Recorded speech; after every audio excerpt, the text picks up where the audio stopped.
Your Excellency, Ambassador Imomudin Sattarov, Mr. Lochin Fayzulloev, thank you again for the honor to coming to Institute for Cultural Diplomacy and for the excellent lecture you gave.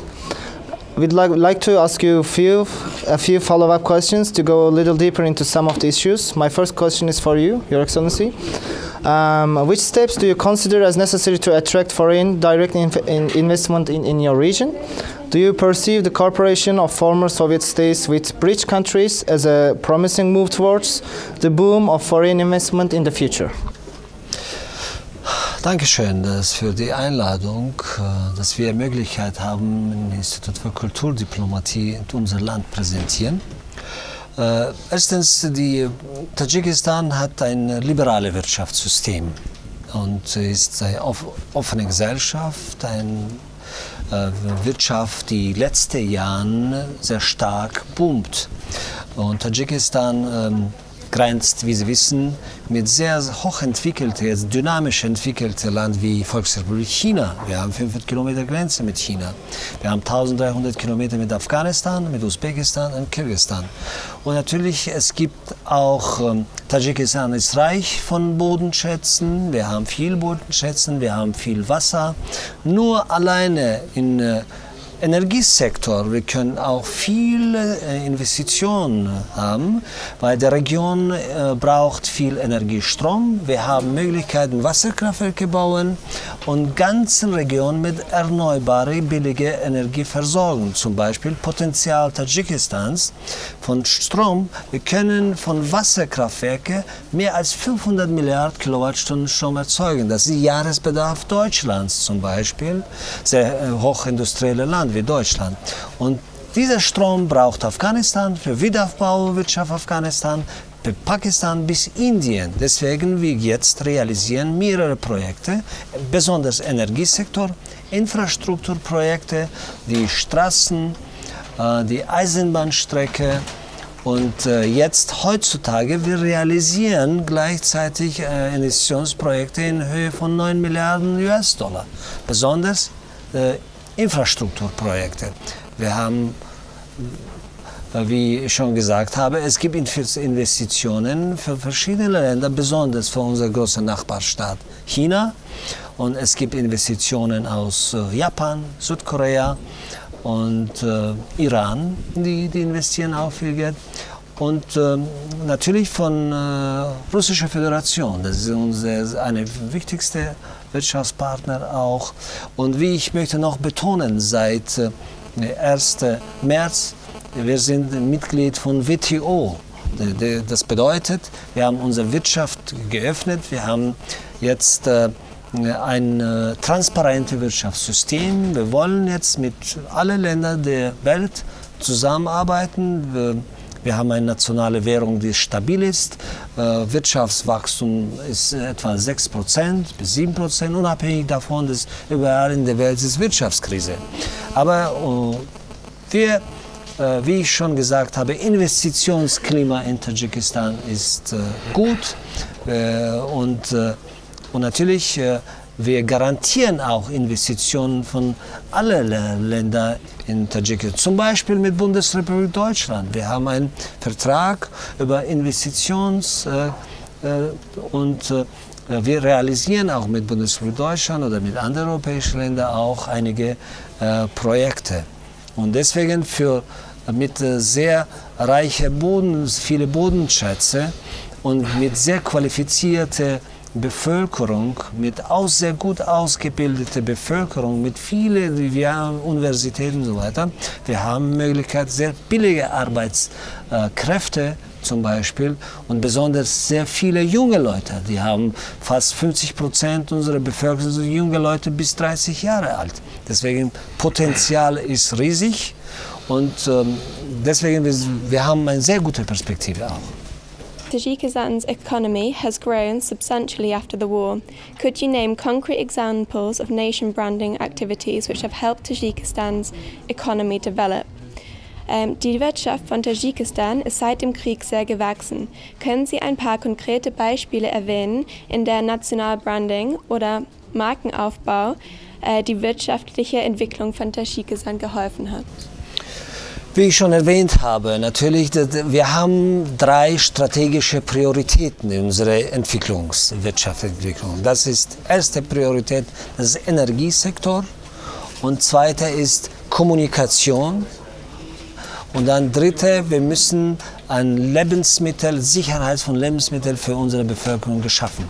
Und wir haben diese Ziele erreicht, fast, weil, wie ich schon gesagt habe, wir haben jetzt wir sind raus von diesen Kommunikationsproblemen. Wir haben jetzt die Autobahnen, Straßen gebaut, die uns mit vielen Ländern verbindet. Früher, wir haben nur eine Wege aus Russland über Usbekistan, aber wir haben jetzt andere Möglichkeiten. Wir haben jetzt Grenze mit Volksrepublik China, wir haben die sehr gute Autobahnstraßen, wir holen die Güter aus China direkt nach Tajikistan. Und natürlich Afghanistan, wie schon Herr Fayzulloev in seiner Präsentation erwähnt hat. Wir haben diese Brücke über Panch, und wir haben Möglichkeiten, unsere Waren über Afghanistan bis Pakistan, bis diese Häfen in Iran und Pakistan transportieren. Wir haben ein Ziel mit Infrastruktur schon erreicht, und das ist auch wichtig für uns. Und natürlich Energiefrage. Wir sind auf dem Wege, wir sind fast, wahrscheinlich in 2-3 Jahren, wir lösen auch dieses Problem auch. Und ja, das ist wichtig für uns. Ja, vielen Dank. Dann habe ich noch eine weitere Frage. So I've got another question for you. And that would be on youth employment.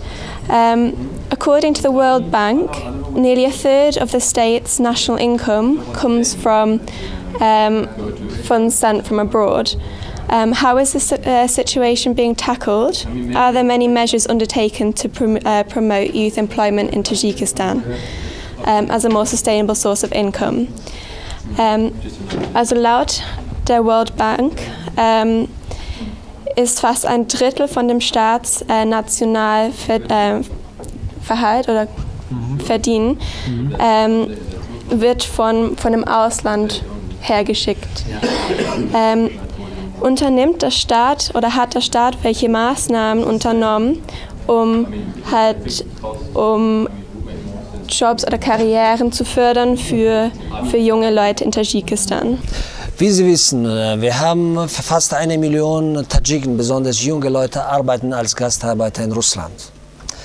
Wir bekommen in Überweisung aus Russland fast 30% von Bruttoinlandsprodukt, fast 3 Milliarden US-Dollar aus.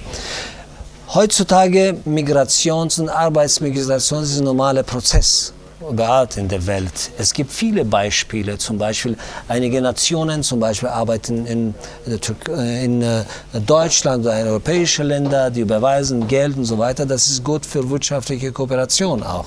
Aber natürlich, wir haben nach dem Zerfall der Sowjetunion, wir haben ein Erbe von sowjetischem System. Damals in der Sowjetunion, Tadschikistan, wir haben nur Baumwolle produziert. Nicht so viele Arbeitsplätze wurden damals geschaffen, weil die Demografie war sehr stark hochgewachsen. Und nach dem Zerfall der Sowjetunion, wir haben viele Kontakte mit ehemaligen Republiken sind zerstört natürlich.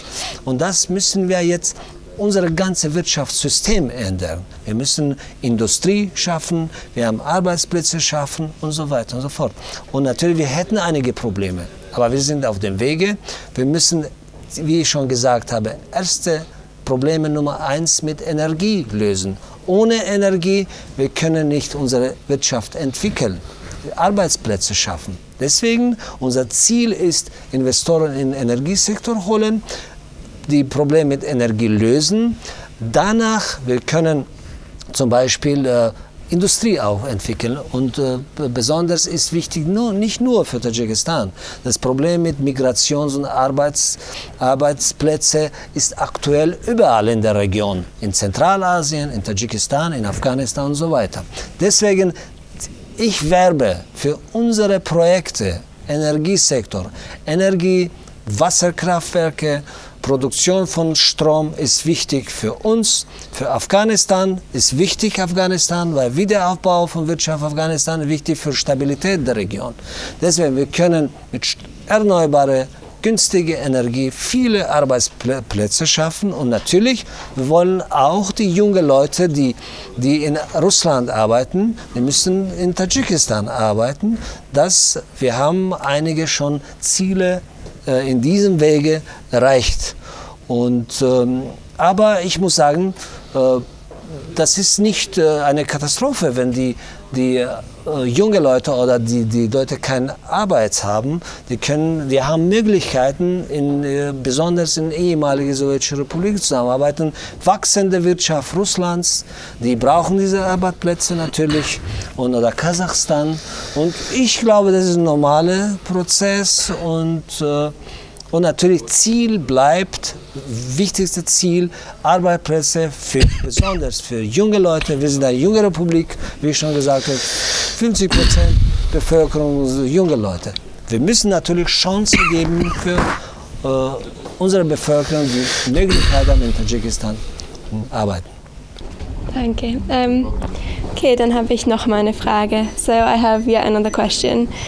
Tajikistan is a signatory of the Sattarow Convention. However, problems of violence against women persist in the country. What measures is the government taking to address these gross violations of women's rights? Tajikistan hat das Sattarow-Frauenkonvention unterschrieben. Aber es gibt Probleme für Gewalt gegen Frauen im Land. Welche Maßnahmen unternimmt die Regierung, um diese Probleme für Frauen zu lösen? Ja, natürlich, heute ist 7. März, morgen ist Internationaler Frauentag, deswegen ich wollte alle Frauen nochmal herzlich gratulieren zu diesen Feiertagen. Wir feiern diese 8. März, das ist das wichtigste Feiertage bei uns in Tadschikistan. Die Rolle von Frauen in Tadschikistan natürlich ist hoch. Ich kann nicht sagen, die Frauen in Tadschikistan haben ein riesiges Problem. Wie kann man nicht die Situation in Tadschikistan mit vielen anderen Ländern vergleichen? Obwohl Probleme sind da, wahrscheinlich gibt es auch Gründe, wirtschaftliche Probleme, Arbeitslosigkeit und so weiter. Aber die Frauen in Tadschikistan zum Beispiel haben auch wichtigste Rolle spielen in der Politik auch. Zum Beispiel in unserer Regierung gibt es mehrere Vertreter von die Frauen, die Vizepremierminister sind, Minister sind, die sind überall im Parlament vertreten, überall in unserer Gesellschaft. Frauen natürlich in sowjetischer Zeit auch, heute nach dem Zerfall der sowjetischen unabhängigen Tadschikistan spielen sehr wichtige Rolle, aber soziale Probleme, besonders, wie schon gesagt, Wirtschafts- oder Arbeitslosigkeit, trifft auch mehr wahrscheinlich Frauen. Die sind, deswegen, wir müssen parallel natürlich auch diese Probleme, wirtschaftliche Probleme zuerst lösen. Wahrscheinlich Herr Fayzulloev ist vor kurzem aus Tadschikistan gekommen, er kann etwas dazu sagen auch. Definitely, our government provided equal opportunities for all the members of civil society.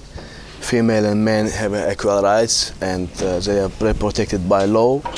Even to promote women's role and to strengthen their positions to be active and to be involved in development of country, government even assigned a special degree and approved the program for raising the status of women in society.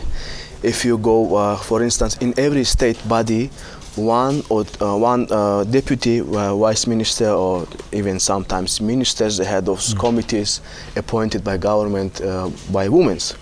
So we have a program of preparing women personnel, special programs. We teach them, we send them abroad to take international education. Even members of parliament are elected by people as their representatives. So nobody abuses the women's of right.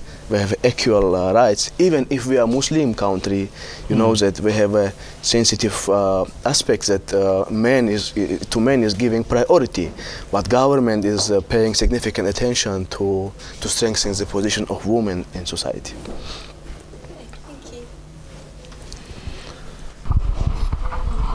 So, die folgende Frage ist auch an Ihnen. Ich werde das gleichzeitig übersetzen. Die Frage ist über erneuerbare Entwicklung. Die Frage sagt, Tajikistan Tajikistan interessiert sich über erneuerbare Entwicklung mit der Benutzung des Hydroelektrikzentrale und Projekten. Gibt es noch zukünftige Projekte, um das verbessern oder besser zu machen? Wie ich schon erwähnt habe, Tadschikistan hat sehr riesengroßes Potenzial von Wasser. Wir haben 60% von Wasserressourcen Zentralasiens. Und Tadschikistan ist mehr als 90% Gebirge, Berge. Wir brauchen nicht so viel Wasser. Wasser braucht die Länder in Unterläufe, Usbekistan, Turkmenistan, die müssen Baumwolle produzieren, Baumwolle braucht viel Wasser. Und wir brauchen Wasser nur für Stromerzeugung. Deswegen, wir sagen immer, Region Zentralasiens, Afghanistan bis Pakistan, wir brauchen diese Energie. Sehr billige, erneuerbare Energie. Wir haben ein Projekt von größter Wasserkraftwerk Rogun zum Beispiel. Einige Gegner gibt es von Rogun Wasserkraftwerke. Wahrscheinlich Sicherheit oder Ökologie, aber erneuerbare Energie, Wasserkraftwerke schadet nicht Ökologie. Verbraucht nicht Wasser. Wasser muss laufen und Energie erzeugen. Probleme ist da, wo die Baumwolle ist. Weil diese veralteten Irrigationssysteme muss man verändern, erneuern. Wasser müssen wir auch sparen. Besonders die Länder, die viel Baumwolle produzieren, die müssen mit Wasser sparsamer gehen, weil wir haben die Aralprobleme wegen Baumwolle und so weiter. Deswegen unsere Projekte, die Wasserkraftwerke, ist gut für Wirtschaft, das ist gut für Ökologie, Umwelt, dann für Entwicklung der ganzen Region. Deswegen, wir haben jetzt vor, die Wasserkraftwerke umbauen. Wir warten auf diese Expertise von Weltbank, mit Unterstützung von vielen internationalen Finanzorganisationen. Wir wollen diese Projekte realisieren.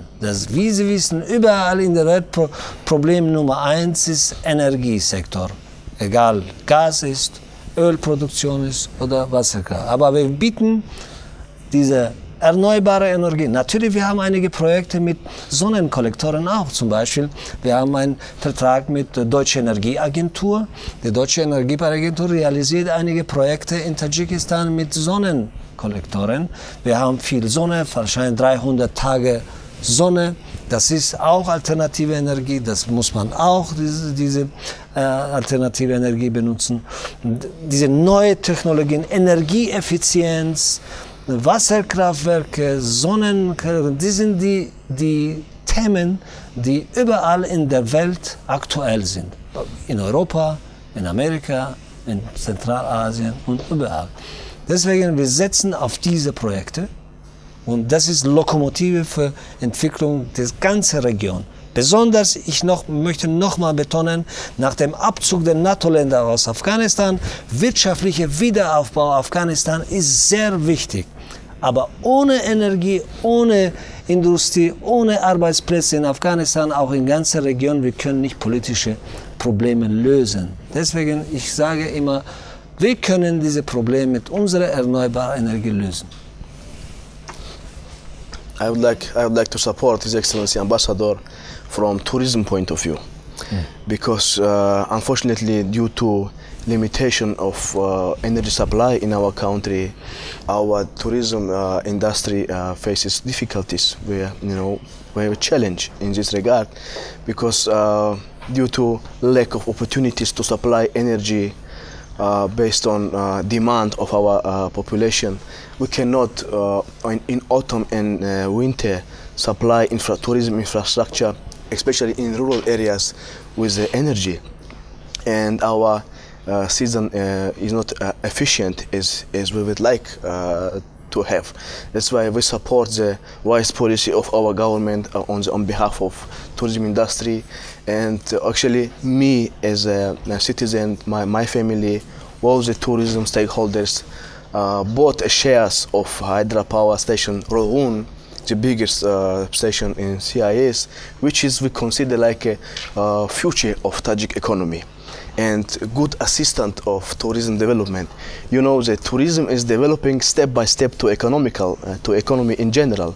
That's why when we finish the construction of Rogun, our #1 priority and our national infrastructure, because every family of Tajikistan bought and is a stakeholder, shareholder of this main biggest station. That's why we believe that in the future our tourism industry also will be sustainable when we will be able to provide the energy to, first of all, to citizens, then to economical infrastructure.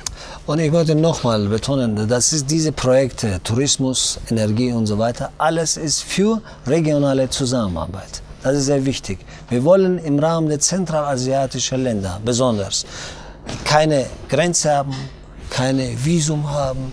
Wir wollen mit Grenze und Visum können wir nicht Tourismus entwickeln. Deswegen wir brauchen Kooperation, regionale Zusammenarbeit. Nur zusammen können wir auch die wirtschaftliche, politische und soziale Probleme in ganzen Regionen lösen. Deswegen alle Projekte, unsere Projekte in Tourismus, Wirtschaft, Energie, ist für regionale Kooperation. The topic is cultural diplomacy.